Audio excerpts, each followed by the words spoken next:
Good morning, everybody. Welcome to today's live event.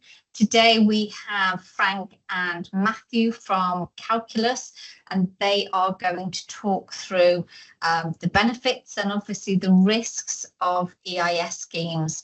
So without further ado, I will pass you over. Thank you very much for coming in, guys. Good morning, everyone. Hopefully everyone can hear me loud and clear. And hello to anyone that's listening to and watching this back on the intranet as well. So yeah, just to reintroduce myself, so I'm Matthew Moynes. I'm a director at Calculus Capital, and also joined by my colleague Frank Spurway, who is an assistant director in the investor relations team. So over the course of this webinar, we're going to talk through everything you need to know about the enterprise investment scheme and the EIS fund structure. So when the topic comes up with your clients, you'll feel comfortable and hopefully confident as well talking about it.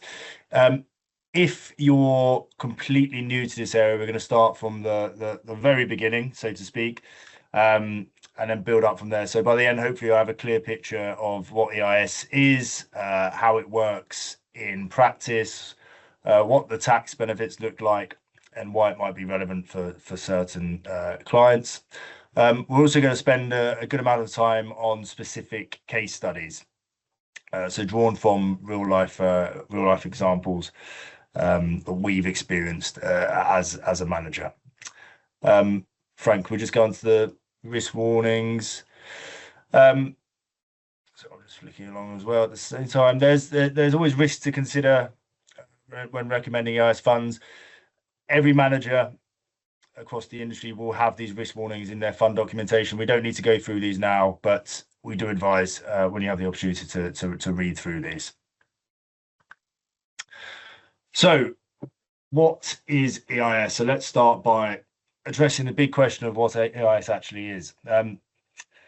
So the Enterprise Investment Scheme is a UK government initiative.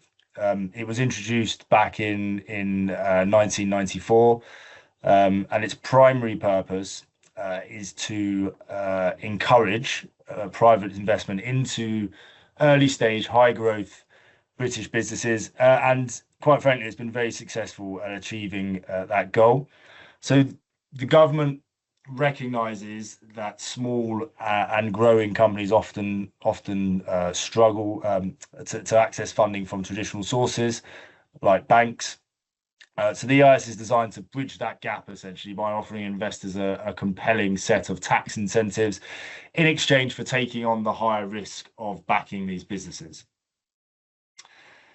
So when we talk about an EIS fund like the Calculus EIS fund that we run, what we mean is a managed portfolio. Rather than investing directly into a single company, your client's capital will be used to build a portfolio made up of a number of EIS qualifying companies. That diversification is key because it helps to manage and to some extent mitigate some of the risk of investing in early stage private companies. So there are also a few parameters worth knowing with regards to EIS. So working down the right of this slide. So investors can put up to £1 million, so quite a lot of money per tax year into an EIS fund. Slightly nuanced, so this goes up to 2 million if at least half the money of the fund goes into what's called knowledge intensive companies. So these are businesses which the UK government identifies as having a strong focus on research and development or innovation at their core. So a lot of IP rich companies essentially. Another condition is that the shares must be held for a minimum of 3 years to attain their tax reliefs. And also important to mention is that the scheme has recently been extended through a piece of legislation called the EIS and VCT Sunset Clause, which was originally planned to expire in April 2025. So this piece of legislation, which gives any government at the time of the expiration date the flexibility to essentially pull the scheme if they see fit to do so. But in the 2023 autumn budget, this clause was extended to 2035. So giving considerable long-term certainty for investors and advisors, and also highlighting how much the government support the scheme and its benefits to the wider economy. The EIS scheme is actually one of the rare pieces of legislation that consistently receives bipartisan support. So it's something that both the leading parties typically agree on, which is quite unique. So in short, the EIS is a well-established government-backed framework that's now been running for over 30 years. So how does an EIS fund work?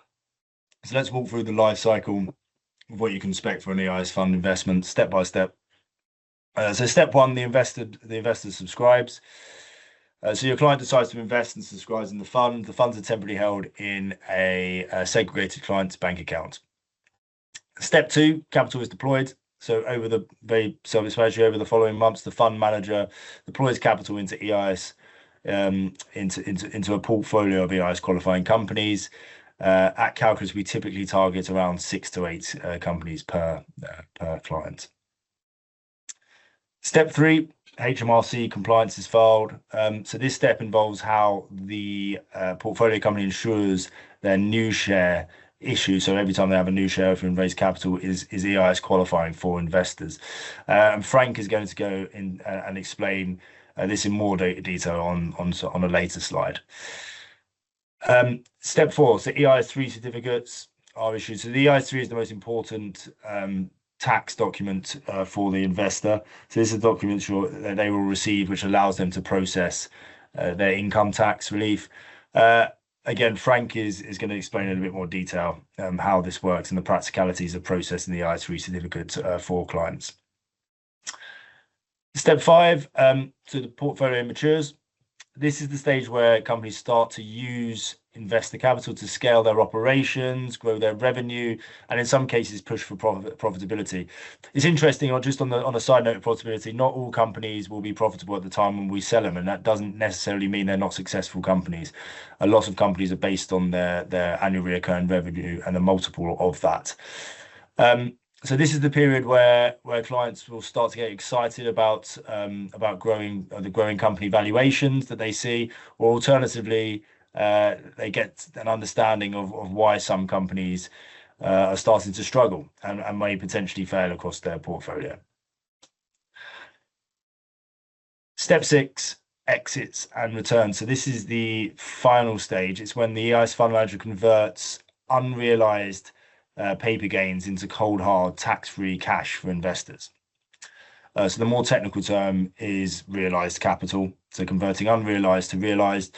For those companies which have been successful in growing their revenue and keeping their cost base under control, the manager will look to crystallize the valuation growth for a variety of exit scenarios, ranging from a trade sale, so essentially when another company acquires the firm, often to improve their own strategic growth, a management buyout, fairly self-explanatory.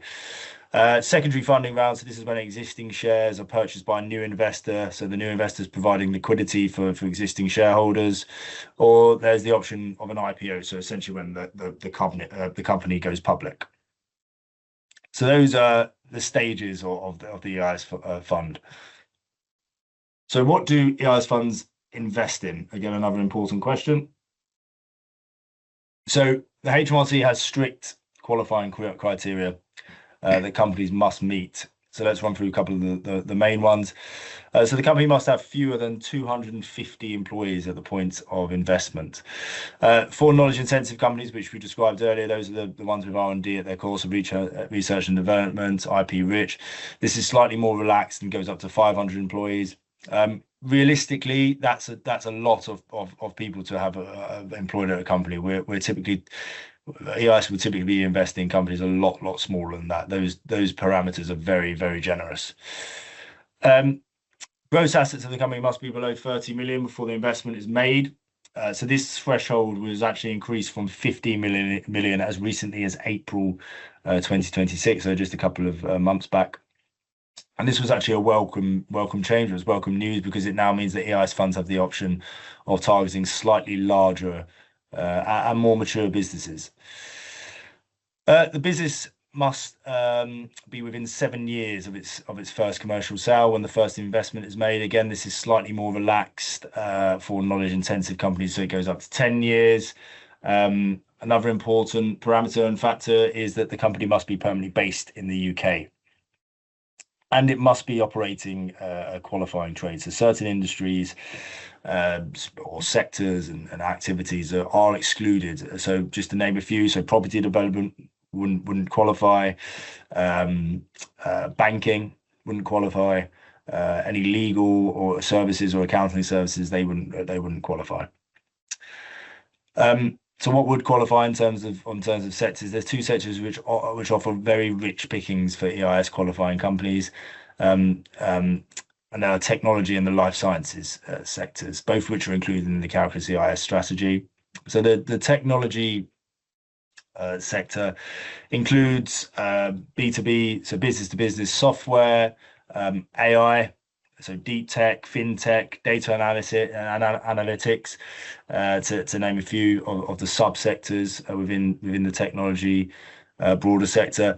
And the healthcare and life sciences sector covers things like diagnostic firms, drug discovery companies, pharmaceutical services, biotechs, digital health, and the list could go on and on. So to put this EIS opportunity into some form of context, the UK is home to 181 to date unicorn companies. So these are companies. A unicorn is a company which has a valuation of over £1 billion, and we have a technology sector worth 1.2 trillion. And what a lot of people don't appreciate is the UK boasts the leading tech ecosystem in Europe, and all of this lends itself to a very rich hunting ground for finding high quality EIS businesses for clients. And let's move on to the next slide. So one of the most discussed aspects of the EIS fund is the very generous suite of tax reliefs available. So there are 5 main reliefs available under the EIS legislation. They represent one of the most generous incentive packages in the UK tax system. So let me go through each one, and then Frank is going to talk through some case studies, as I said at the start, and showing how these reliefs can benefit clients in different scenarios. So let's start with the main one. So what's often the headline tax relief, which is income tax relief at 30%. So investors can claim back 30% of the amount invested directly against their income tax bill. So just an easy example, on £100,000 invested, they'd be able to claim back £30,000 back. It's a sizable amount. And this can also be carried back to the previous tax year, which is useful for clients who may have a higher liability in the year before. Capital gains tax deferral. Again, Frank's going to give some nice case studies on this. If a client has recently made a capital gain, so from selling shares or selling a business or a property, they can defer the CGT by reinvesting that gain into EIS shares. The deferred gain effectively sleeps until the EIS shares are eventually sold. But if the investor sadly passes away before that happens, the CGT liability is actually extinguished entirely. Tax-free growth. Again, just to step back from this, we need to remember that the tax burden in the UK has continued to rise now for a number of years. So all of these tax reliefs are incredibly helpful against that landscape. And the tax-free growth, especially, so any growth in the value of EIS shares is completely free from capital gains tax.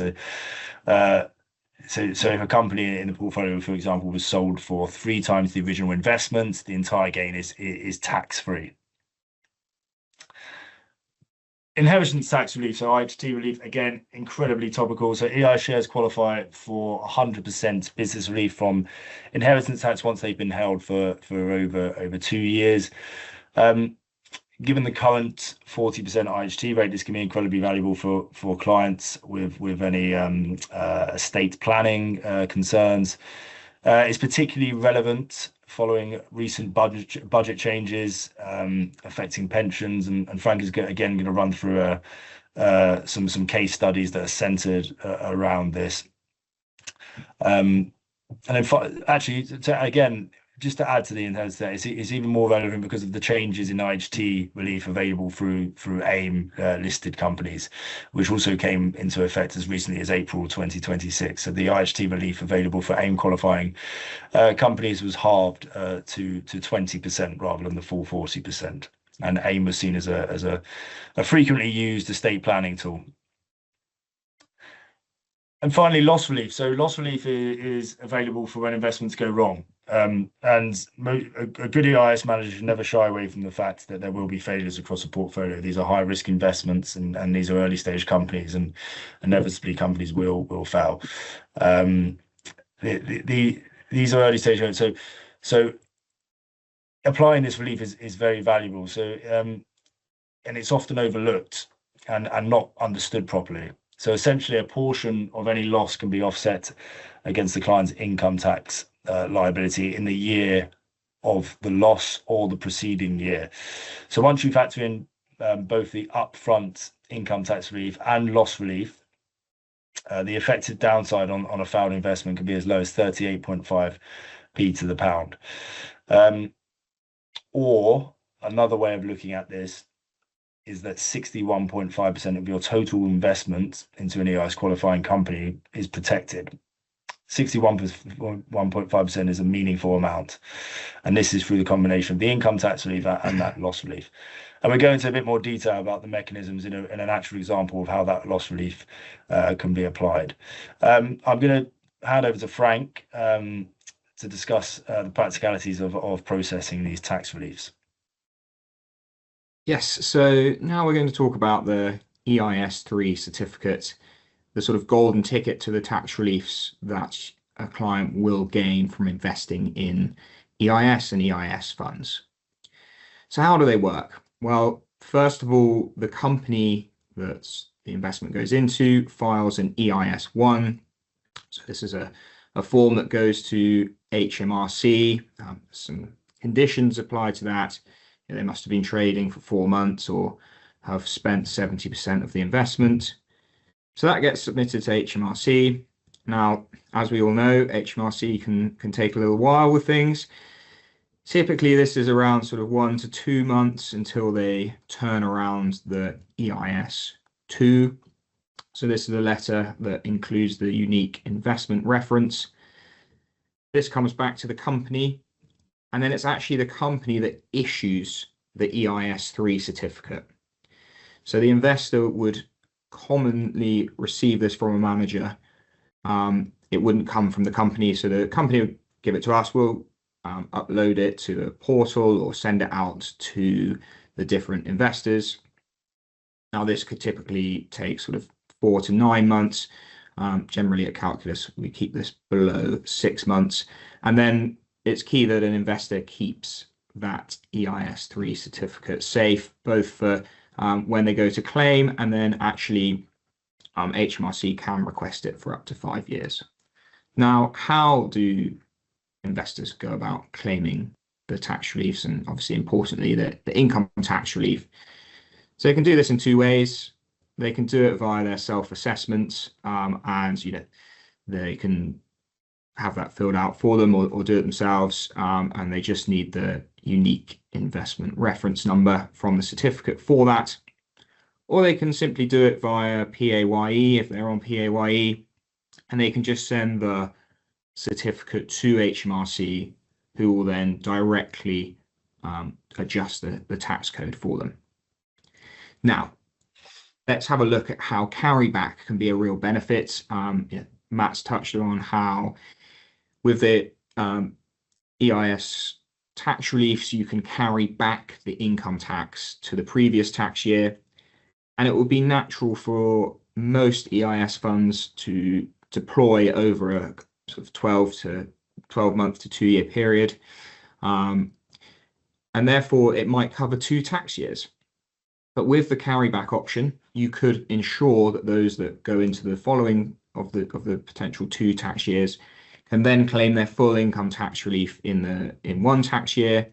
Or of course, they could carry back even further if they were to have a large income tax bill from the tax year before the investment was made. There really is a great option there, because each EIS3 certificate is issued for the individual companies in a standard generalist EIS fund. Okay, now one area that we are aware of as managers in managing EIS funds is how advisors can keep up to date. Naturally, these are a bit more of an intricate product. There's going to be more documents than some of the day-to-day investments that you'll be advising your clients on. So first of all, most managers will have an investor portal. Think of this like a library. You're going to have documents anywhere from the latest valuations, any company update news. This could be investment contract notes, potential sale information, and any tax information, including those EIS3 certificates. And there's also regular fund updates that will be sent out. So these could be mailings as well, any briefings around sort of any news on the companies. These will be sort of mailed out and regularly uploaded to that portal. There's also ESA, so this is the Enterprise Investment Scheme Association. So ESA have again a brilliant library of information, including examples, how to claim that tax relief. Advisors can go on there and they work with us as managers to have the information available for you. There's also access to dedicated relationship managers. Someone like Materai, we're dealing with this on a day-to-day basis. This may only come up in your psyche sort of twice a year, maybe if you're doing general checkups with your clients and they want to know about the EIS.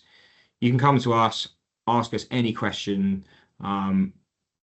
It may be on the tax, it may be on how the companies are doing, it may be on, right, well, they've had some loss relief, what do we need for that? We're first time users of this. And my understanding is that some of you will be sort of either new to AFH or new to EIS funds. So yes, someone like Materai will be around to help you with that. There's also events like today. We'll put on at least an annual webinar on EIS funds as a whole, just for all clients and potential clients as well. There are CPD events. Most managers will be running them at least once a month. It might not be us, but you'll find somebody running an event on EIS funds, and you can stay up to date with sort of any changes in regulation, market news, etc. And then also HMRC and sort of any other industry updates will be sent to you. This might be via newsletters. You might already be signed up to a few more EIS VCT specific newsletters as well, and those will be available for you. So on a very similar note, and there will be an element of repetition through this as we try and make this as understandable as possible for you. But how does the investor and advisor track the holding? So it's worth noting that the investor will also generally have access to the portal.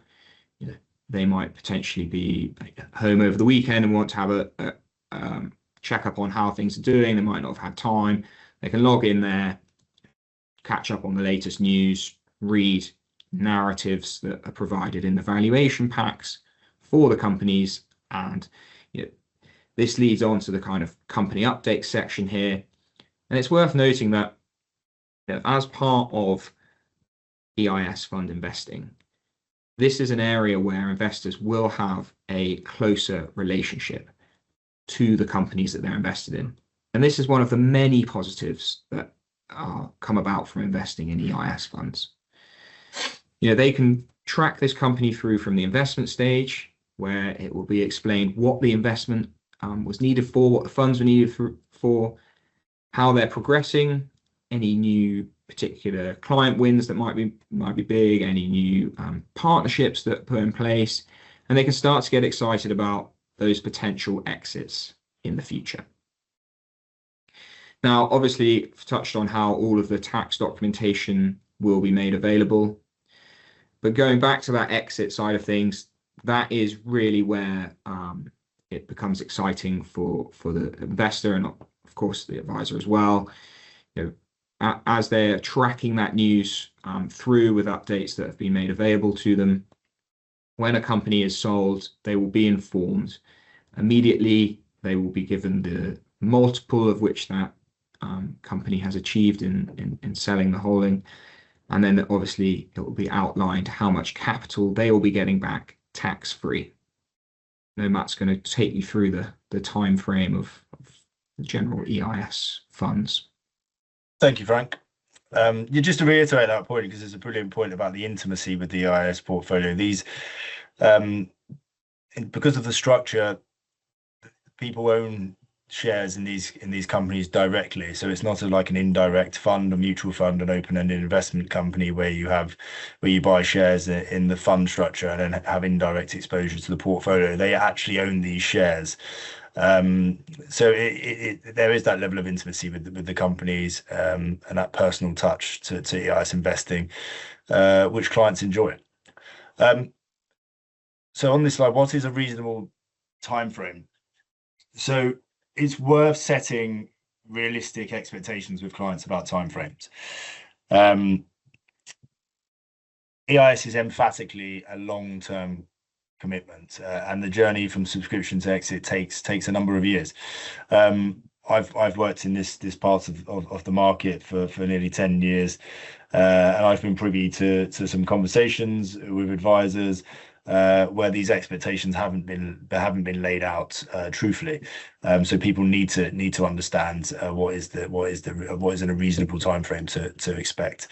So let's work through the chronological order of the fund. In the first month, the client subscribes, and as I explained previously, the client's capital is held in segregated clients accounts.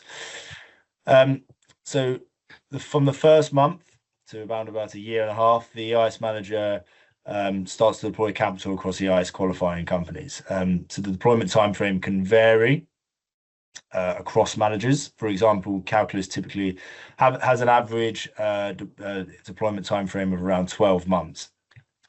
It can be, there's some years it can be quicker, and there's some years it can be slightly longer. It's important to acknowledge that the income tax relief becomes available as each individual investment is made. So it's not all available at the start. So if you had £100,000 and you allocated across 10 different EIS qualifying companies, you'll receive 10 separate EIS 3 certificates for processing each portion of your initial investment. So from around months 4 to around 2 years, you have the EIS 3 certificate. So as the portfolio company go through the HMRC compliance process, which Frank eloquently explained, EIS 3 certificates are issued. Clients should typically expect to receive these around 2 months after each investment. But again, this can vary from manager to manager. Years 1 to 3, so the minimum holding period. So as we've previously discussed, these shares must be held for a minimum of 3 years, otherwise there will be income tax consequences. At all costs, we want to avoid there essentially being a clawback of any tax relief that has been claimed, and that will occur if a company is sold within that minimum 3-year holding period. So that needs to be avoided. Years 3 to 7, the exit window. So this is when the manager looks to negotiate an exit for the shareholder and secure the tax-free capital growth. And up until this point, that growth is just attractive figures on a valuation report. So we put a lot of emphasis on what you should be focusing on when assessing EIS managers, is looking at that track record of converting paper unrealized gains into proper returns. So realized capital is put into the pockets of the EIS investors. Fees, EIS fund fees. Fees are an important topic when discussing and reviewing any fund. And quite frankly, it's no different when it comes to EIS. It's important to remember these are very actively managed funds. They're very hands-on funds with a lot of time and effort committed by the EIS manager to help support the portfolio companies. For example, we'd often a director in the EIS manager investment team will typically have a place on the board of these companies. And because of this activity and this hands-on approach, the fees across EIS tend to be higher than when compared to, say, a mutual fund or an open-end investment company, and certainly higher than when you compare to, say, passive ETF funds.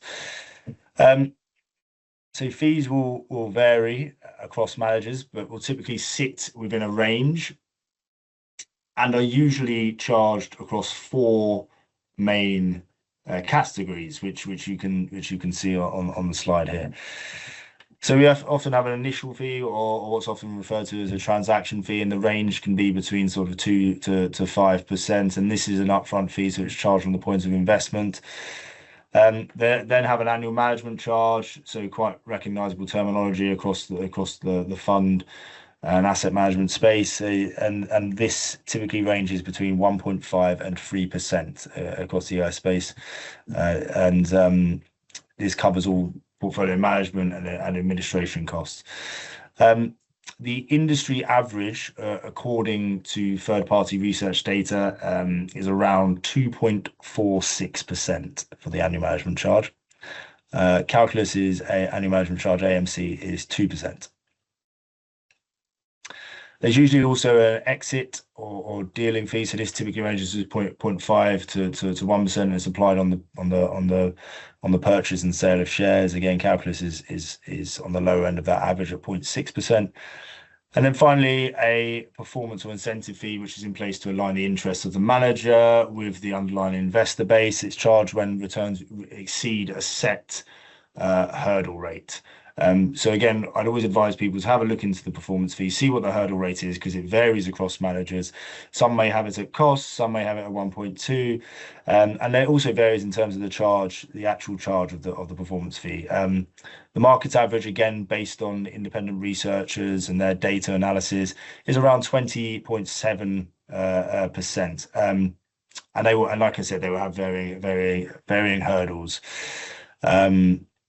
Calculus has a 10% performance fee, just for context. So it's always helpful to look at what a client's net investment will be after all upfront fees are taken and deducted. So this is the amount which will attract the income tax relief and will go on to be invested into the portfolio company. So if a client was to make a subscription of, say, £100,000 and 8% was taken up front in fees, the net investment will be £92,000, and the amount of income tax relief available to claim will be 30% of that 92,000, which is £27,600. So it's always worth factoring in how any upfront fees will impact the tax relief, the income tax relief available for the client and the investor. So common theme and narrative we're saying when we're discussing EIS, it's always important to be honest about risk. An EIS fund is categorized as a high-risk investment product, and any clients using them should understand they are likely to experience failures across their portfolio at some point. The best way to understand this is to look at a real-life example from the Calculus portfolio. So Money Dashboard was a business-to-business software as a service company which built a UK personal finance management app. This is often abbreviated to PFM. The company was originally founded in 2010, and Calculus first invested in 2014. And at the point of Calculus investing, Money Dashboard was actually the leading PFM in the UK. So where did it go wrong for this company, and how did it impact EIS investors? So some of you may be familiar with the terminology, the term open banking framework. So this is when you can view multiple accounts from different banks in a single app, and this principle essentially made up the backbone of the Money Dashboard business model. So the Money Dashboard PFM app was free to use, and this helps grow its stable sort of base of active users. The aim was to monetize this client base through advertising or cross-selling, so maybe offering other financial products across the platform, or the other monetization strategy was selling the user data insights to the larger banks. But problems arose when the larger banks made it mandatory for clients to re-authenticate themselves for open banking every 90 days. And essentially people couldn't be bothered with this added admin. So they stopped using the consolidation platforms like Money Dashboard.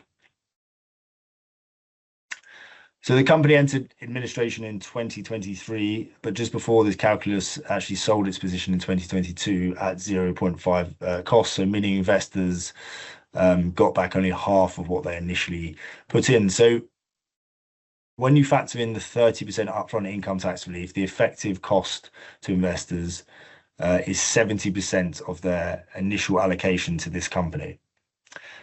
So this can be a bit confusing, so it's worth working through an example. So if a client had £10,000 allocated to Money Dashboard, their effective cost is £7,000, so less than 30%. So the company was sold for 0.5 times cost. So this client gets back £5,000, so 50% of that initial 10,000, meaning they've effectively lost 2,000 from the 7,000 effective cost. So I appreciate there's a few numbers here. But using the loss relief EIS legislation, they can apply their marginal tax rate, so as high as 45%, to the £2,000 lost and claim this back. If hypothetically Money Dashboard was a complete failure and was written down to zero, and we had a liquidation event, they would be able to apply that 45% marginal tax rate to the full £7,000. So this is just an example of how powerful that loss relief mechanism can be for investors when investing in EIS qualifying companies.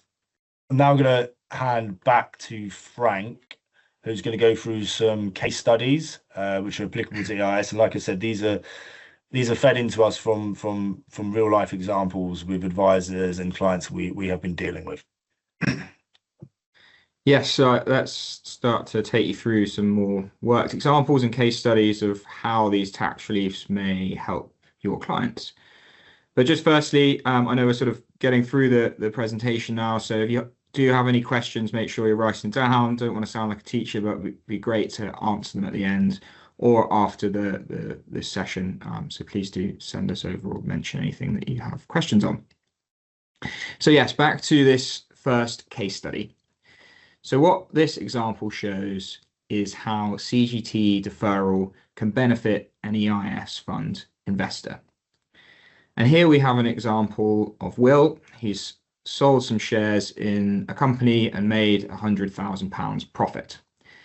Now, this is a common area that we see where sort of potentially elderly clients who have a large share portfolio and still have large income tax bills from drawdowns on their pension, and they're looking to defer the CGT whilst benefit from other tax reliefs. So in this scenario, after Will's CGT allowance was used up, he still owed 24,000. Now, obviously, if we work through here, if he does nothing, he has to pay that amount of money, and he's left with a net position of 76,000. But if he were to invest the profit, and it is key to note here that with CGT deferral, the whole gain needs to be, the whole profit from the gain needs to be invested for that CGT to be deferred. Now, that can be prorated down if they didn't want to invest the whole profit, and obviously the CGT due would be prorated and deferred. So what's the benefit here to Will? Well, he makes the investments, the capital gains are deferred, he doesn't have to pay them immediately. The capital is deployed into companies, and we've assumed an 8% fees here, so 92,000 is put into the companies in the portfolio, and he's had the income tax relief of 30% on that 92,000, which he can use against his income tax bill. So he's got the investment in the companies of 92,000 and the income tax relief. A few things to note here. So note that if those exits do occur in the future, then that capital gains will be due again. However, there is an option to reinvest with EIS qualifying shares. So if he were to reinvest this money that he's had from the exit, then he could defer that CGT further. Likewise, obviously, assuming growth and profitable exits, Will could use the money made from those exits to pay the CGT at that point when the capital gains needs to be paid from the crystallization of the sale. There's also another benefit, if Will were to sadly pass away after 2 years of holding the shares, then the CGT is eliminated on death. So the beneficiaries would not have to pay that, and obviously the IHT relief would be in place at the same time.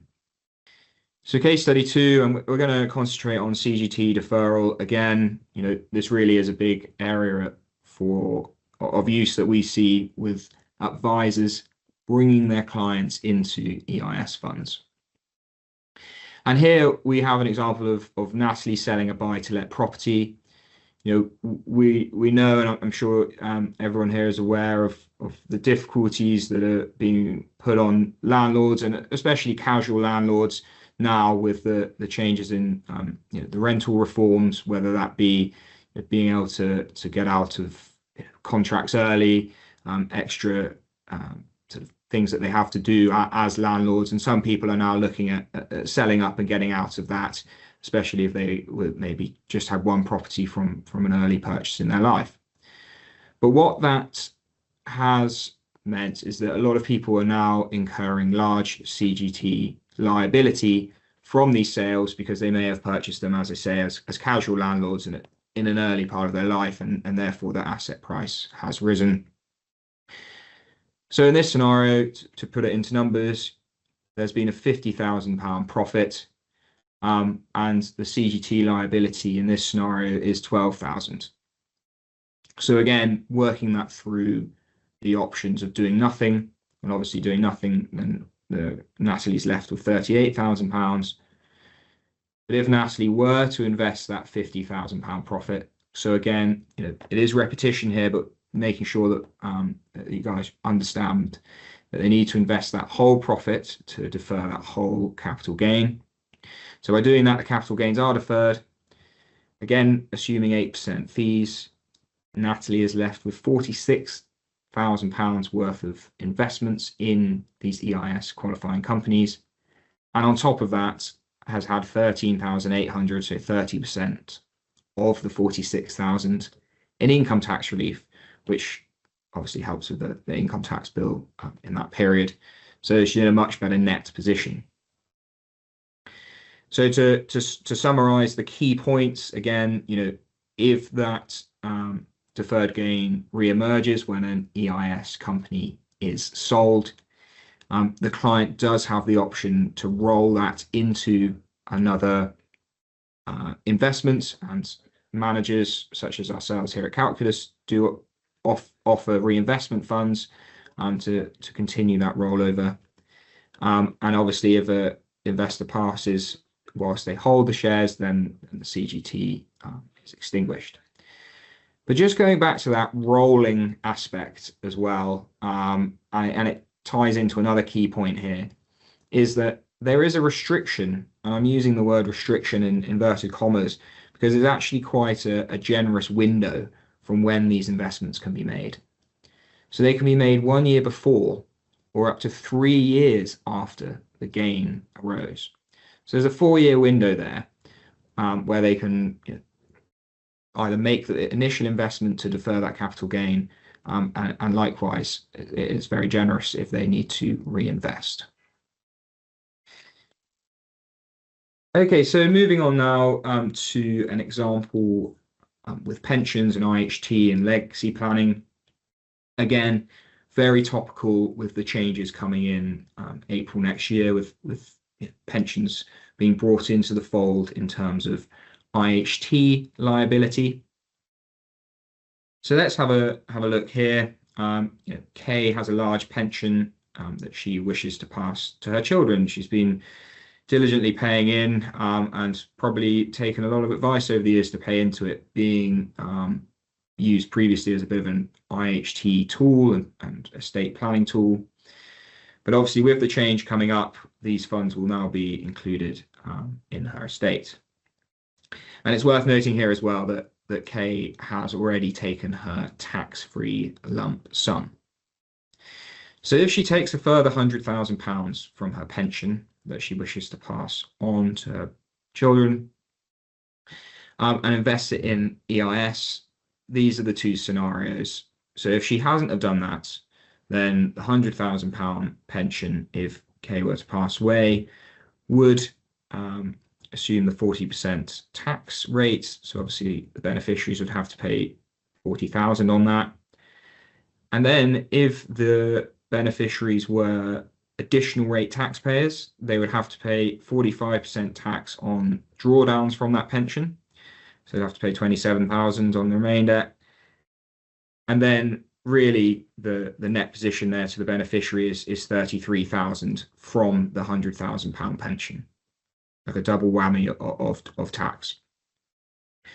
But if Kay had taken that money out, now again assuming that she'd already used her tax-free lump sum that many will have, and we see examples of this currently, then if it's held for 2 years, this investment in an EIS fund, there's no IHT due for the beneficiaries to pay. Kay's also benefited from the upfront income tax relief, which she can use to offset, if she's a higher or additional rate income tax payer, to offset the bill of withdrawing that money from her pension. Obviously, if she's a basic rate payer, then that's offsets it completely, and there's some left over for any further income tax due. And then Kay's left with 92,000 in companies, and obviously with that income tax relief as well, in a far better position. And with growth assumed, then more than 100,000 will be left to Kay's children. Again, any questions on any of this, please do get in touch with us at the end or after.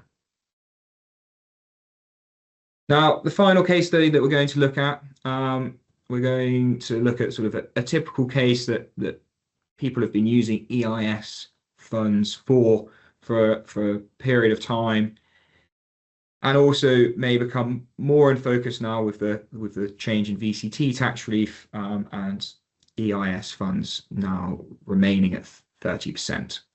So this is on a high earner.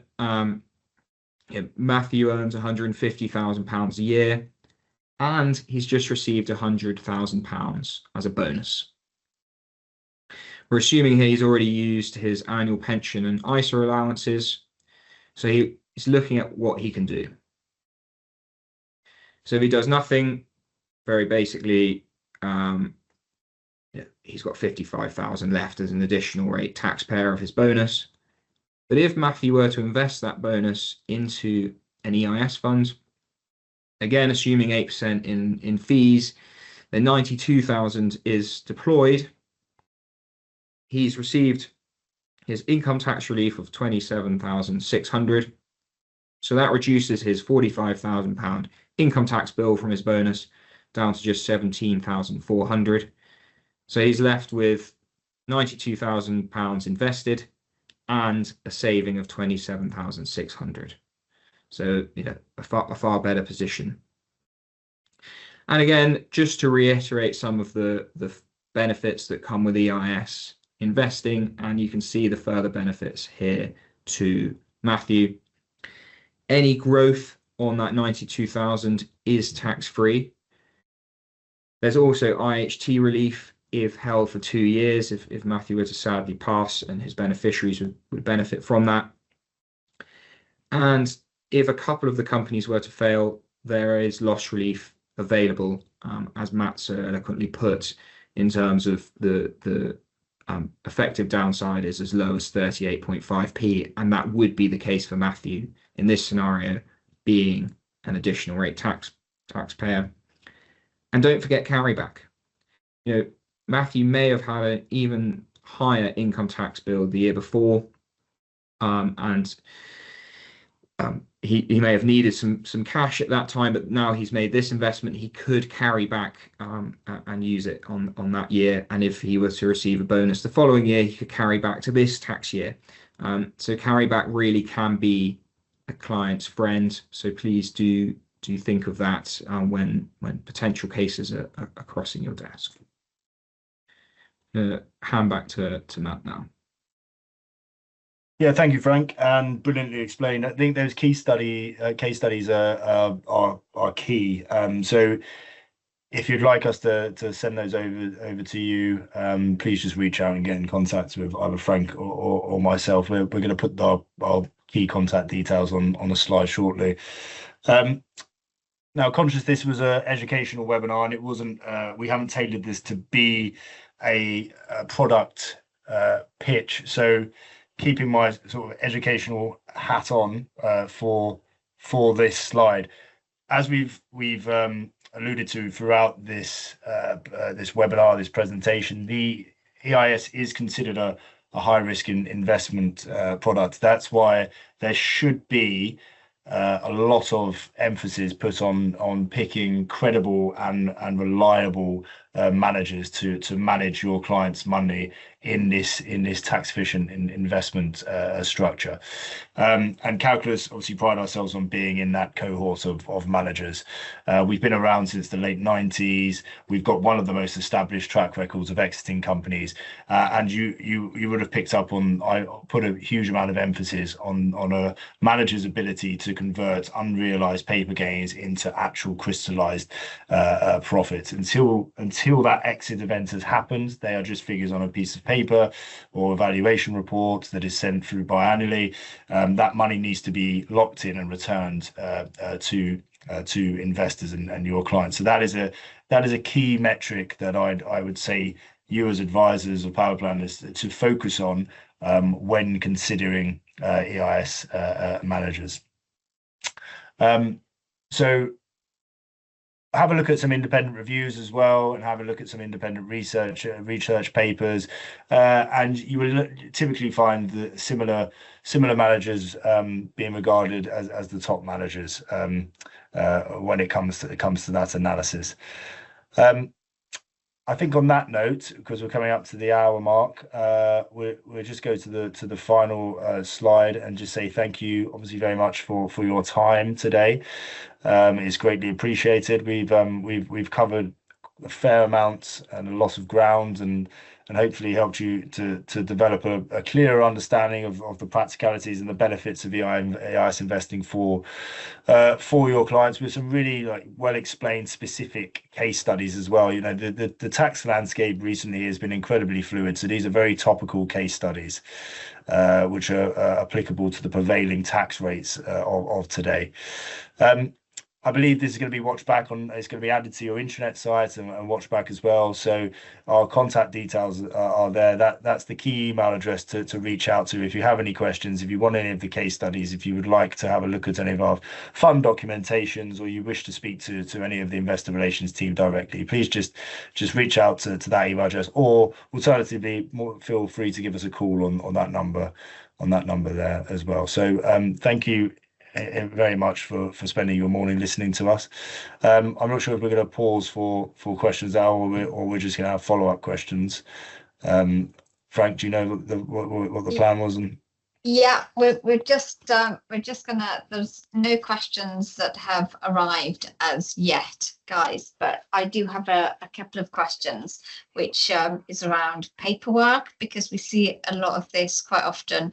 So with sophisticated investors, is there, on your paperwork specifically, is there any additional paperwork that has to be signed? We've had this on a couple of instances where people have recommended products, and then the client has not met the provider's sophisticated investor criteria.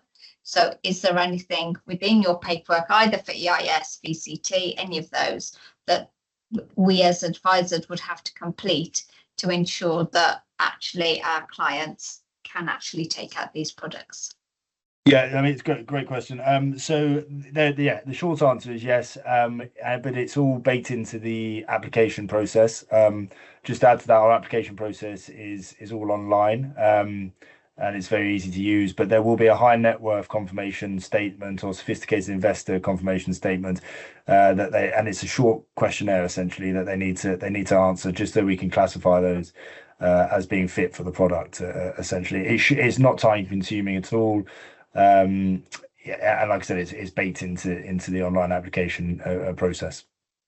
Brilliant. And I have another question. So sunset clause, which has been extended to 2035, obviously really important, because there is that buy-in from cross-party politicians that they're not going to mess around with this kind of tax release, as we've seen with business relief, which changed in the budget and then changed again just before Christmas. So, you know, everything being all over the place.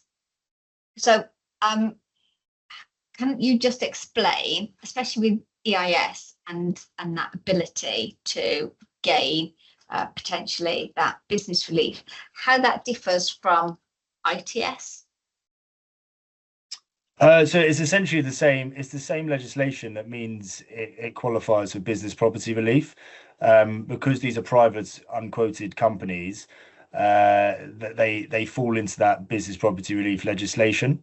So previously you would have had different types of inheritance tax solution funds. You've had quoted AIM funds, which are still popular, but there has been a bit of a drawdown from them, given that the inheritance tax relief available has been essentially halved as of April this month. But then the alternative is private unquoted business property relief funds. So the underlying companies in that fund structure are essentially private companies. So they were set up. The manager will essentially set up a service or a solution, as it is sometimes called. But the investors' money will be used to purchase shares in a private company, which will then carry out a trade that qualifies for business property relief. So the structure is actually very similar to EIS, because they're investing in private unquoted companies which are carrying out a qualifying trade to benefit from that business property relief and inheritance tax relief.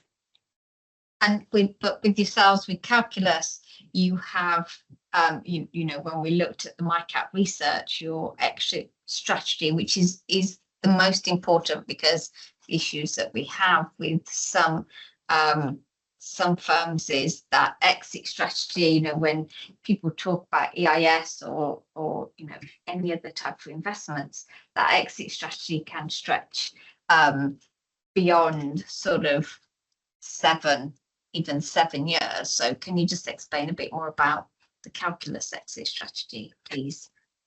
Yeah, I'm happy to take this one. Yeah, of course. Yeah, so you know, with our investment strategy, which I think is key, sort of step back slightly when thinking about the exits, is we look at companies that are slightly further along what we call the path to exit. So slightly more mature companies than other managers in the market. So therefore, you know, we are often taking a board seat when we make that investment. We're therefore working with these companies on their life cycle, and they're already further along that path to exit.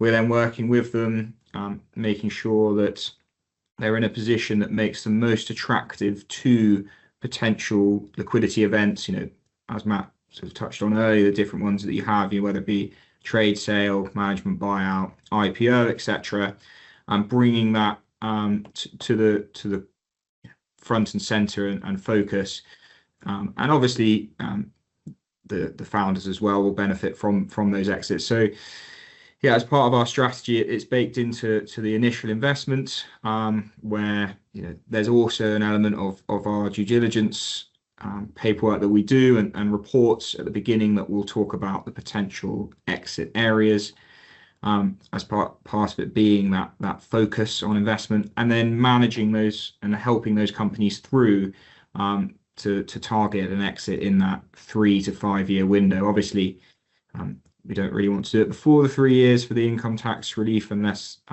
there's a brilliant opportunity to sell, but generally it's in that 3 to 5 year window with ourselves.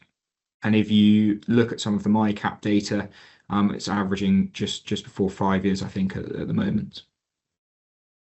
Yeah, and yeah, well explained. And it, just to add to that is obviously the private network of all of the investment team here. They're very senior individuals that have a background in investment banking and the M&A market. So they have a lot of connections and relationships that help with negotiating exits, and also means they can often circumnavigate sort of advisors and advisory fees, because a lot of managers have to go to advisors first and then essentially do a beauty parade for the company that's being put up for sale. So we avoid those costs, and if you look back sort of over the history of the calculus exits, the acquiring entities range from US private equity funds, US tech firms. We had an Australian tech firm, and that's all thanks to obviously the connections and relationships of the current investment team here at Calculus. Brilliant. Thank you for that, both. That's amazing. I think we're just slightly over time, so I do apologize, but thank you very much for everybody attending. If you do have any questions, please do contact Frank or Matthew. They have left their details, and we will put this on the internet by the end of this week. But without further ado, I will say thank you very much, and goodbye to everyone. Thank you. Thank you very much, everyone. Bye-bye. Thank you.